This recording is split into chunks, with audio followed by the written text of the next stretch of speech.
Hey guys, Steve Zalunardo here with Remax. We're in my cold cellar doing another video. We're going to be talking about market updates. I just want to bring you through because I haven't done one of these videos professionally and talking about the 2020 market and how we led into 2021. So basically 2020 was a market. It started to ramp up real early, and then by March, just prior to COVID, I mean, this is all, everybody kind of has the same information, but prior to COVID, we had, bidding wars and this lack of inventory and this huge influx of buyers coming out of the woodworks and starting to put pressure on our current inventory, putting pressure on prices. Then COVID happens and we fall right down. So this was a good time. Naturally, we sold a lot of our listings just prior to COVID.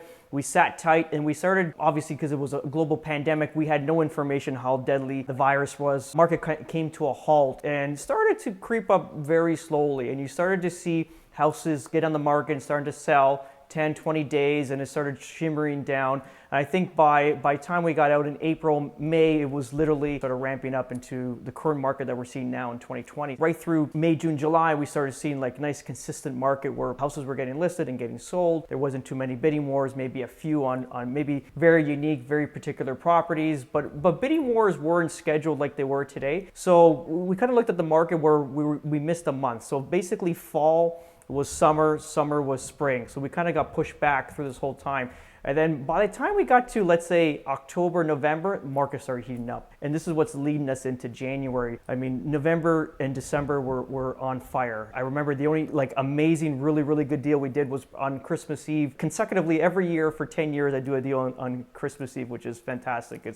It makes my Christmas a whole lot better. But so ultimately what we did is we got an amazing deal. Everybody was on vacation mode. No one was coming out to see this property. We probably got it maybe about $200,000 under value at that point there. Fast forward into 21. 21 just came out of the box hot. It's literally everything went on the market and there was multiple offers on everything. Let's talk about some of the stories in real estate where we have some of our colleagues that listed properties that had 80 plus offers, some selling 200,000 to 300,000 over asking. And I'm not just talking over asking because it's easy to get over asking. It's over market value. We always have to condense that a little bit further. So let's say 200,000 to 300,000 over market value. What over market value means is if your appraisal comes in, like an appraiser, bank appraiser comes in, he's going to see that set number and it's obviously 200,000 to 300,000 padding on top of that. Basically, that's what was happening. And now what we're seeing now, I actually did a report just recently talking about how the market is starting to show the first fissure, the first crack in the market where we're seeing real greedy sellers that were getting money or selling at these astronomical prices in the past are starting to not get what they want. Currently, right now, what we're seeing is properties getting listed. They get listed on the market as offer presentation.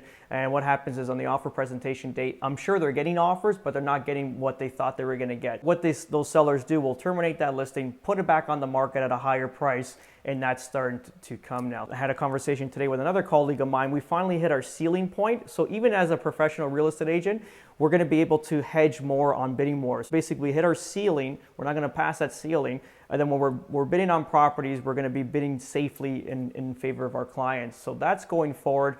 I think prediction-wise, and again, this is only my opinion, I think buyer fatigue is going to set in. And when it does, you're going to see properties set up in offer presentations, get terminated, get relisted at a high price. And then ultimately, you're going to see this drop to market value. And then ultimately, this is when we come out of the woodworks as buyers, investors, and start snagging some amazing deals. So that's pretty much it.